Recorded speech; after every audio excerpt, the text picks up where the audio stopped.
तुम्ही पाहताय राज्यातील आजच्या महत्त्वाच्या ठळक बातम्या। निकाल जाहीर करेपर्यंत कामराला अटक करू नका, एकनाथ शिंदेंवरील आक्षेपार्ह टिप्पणी प्रकरणी हायकोर्टाचा आदेश। वक्फ कायद्याला स्थगिती, सर्वोच्च न्यायालयाचा नकार। हिंदू धार्मिक ट्रस्टमध्ये मुस्लिमांना सामील होण्याची परवानगी देणार का, न्यायालयाची केंद्राला विचारणा। केस गळती प्रकरणाला गंभीर वळण, आता रुग्णांच्या नखांची होते गळती, बुलढाण्यात भीतीचं वातावरण। शेगाव तालुक्यातील केस गळती प्रकरणाला गंभीर वळण लागलं आहे। केस गळती झालेल्या रुग्णांची आता नख गळती सुरू झाली आहे। आता चीनी आयातीवर 245% प्रतिपूर्ती कर, अमेरिकेने केली 100% वाढ, दोन्ही देशातील व्यापार तणाव वाढला।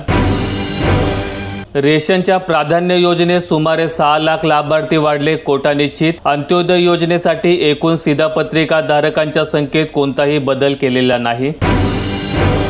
एकनाथ शिंदे पुन्हा नाराज, हेलिकॉप्टरने अचानक गाठलं दरेगाव, 3 दिवसात असणार मुक्काम। उपमुख्यमंत्री एकनाथ शिंदे यांचा अचानक दरेगाव दौरा चर्चेत। महायुती सरकारमध्ये नाराजी आणि निधी वाटपाबाबत अमित शहा यांच्याकडे व्यक्त केलेली खदखद आता चर्चेचा विषय ठरत आहे। दीनानाथ रुग्णालयावर 2 दिवसात कारवाई, आमदार अमित गोरखे यांची माहिती। तनिषा भिसे मृत्यू प्रकरण, पत्नीच्या रुग्णालयात उपचार न घेतल्याचा राग। मुंबईतही काँग्रेसच्या आंदोलनात पोलिसांशी झटापट, खासदार वर्षा गायकवाड जखमी। मे मध्ये उडणार सर्वाधिक लग्नाचे बार, जूनपर्यंत असणार लगीनघाई, एप्रिल नंतर 27 दिवसच मुहूर्त। मे महिन्यात सर्वाधिक विवाह मुहूर्त असून एप्रिल नंतर फक्त 27 दिवसच लग्नासाठी उपलब्ध आहेत। गुरुअस्त आणि चतुर्मास काळात मुहूर्त नसल्यामुळे एप्रिल मे मध्ये विवाहांचे प्रमाण मोठ्या प्रमाणात वाढले आहे। राज्यात उष्णतेचा कहर, राज्यात सर्वाधिक 43.7 अंश तापमान अकोल्यात। मध्य महाराष्ट्र, मराठवाड्याच्या काही भागात उष्ण व दमट वातावरण, उकाड्यात प्रचंड वाढ।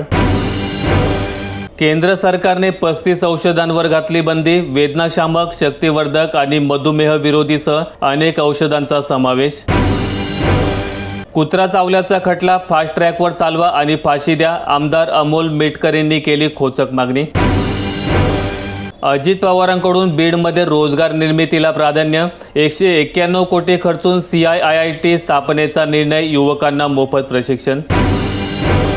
आता पहिलीपासूनच इंग्रजी बरोबर हिंदी ही सक्तीची, राष्ट्रीय शिक्षण धोरणाची राज्यात यंदापासूनच टप्प्याटप्प्याने अंमलबजावणी। माहिती आवडल्यास व्हिडिओला लाईक करून दररोजच्या बातम्या पाहण्यासाठी चॅनल सबस्क्राईब करा। धन्यवाद।